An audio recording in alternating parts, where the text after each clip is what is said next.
প্রথম হচ্ছে আপনারা ইন্টিগ্রিটির সাথে পর্যবেক্ষণটা করবেন, সততার সাথে করবেন। কোনো ধরনের প্রভাব, দল মত সেসবের প্রভাব মুক্ত হয়ে শুধুমাত্র সুষ্ঠু নির্বাচনের জন্য যে পর্যবেক্ষণ করা প্রয়োজন সেই প্রিন্সিপালটা নিয়ে আপনারা কাজ করবেন।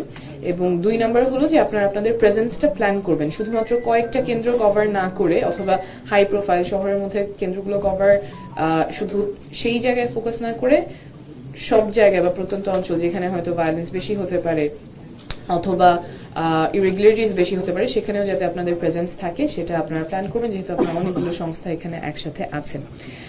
আর শেষ যে প্রিন্সিপালটা আমরা আশা করব সেটা হচ্ছে আপনারা যাই পর্যবেক্ষণ করেন সেটা ভালো হোক খারাপ হোক আপনারা সময় মতো সেটা রিপোর্ট করবেন, কারণ সেটা আমাদের জন্য খুবই গুরুত্বপূর্ণ হবে। আপনাদের যে রিপোর্টিংটা থাকবে, আপনারা কি দেখছেন, যেটা দেখছেন সেটা সৎভাবে রিপোর্ট করবেন এবং সব জায়গায় যাতে আপনারা দেখতে পারেন, সব জায়গায় না হলেও প্রায় সব জায়গায় যাতে আপনারা পর্যবেক্ষণ করতে পারেন নিরপেক্ষভাবে, সৎভাবে, কোনো ইনফ্লুয়েন্সে না, শুধুমাত্র জনগণের জন্য আপনারা যাতে নির্বাচনটা পর্যবেক্ষণ করতে পারেন, এটাই আমার মনে হয় সবার প্রত্যাশা থাকবে।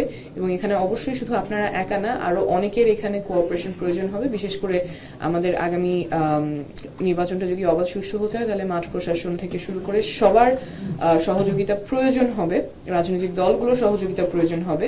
তবে আপনাদের ভূমিকা অনেক গুরুত্বপূর্ণ থাকবে এবং সব স্টেক হোল্ডার যদি তাদের ভূমিকা এবং রোলগুলো দায়িত্বের সাথে পালন করেন তাহলে আমার মনে হয় আমরা একটা সুন্দর পরিবেশে নির্বাচনটা হতে দেখব। সকলকে অনেক ধন্যবাদ।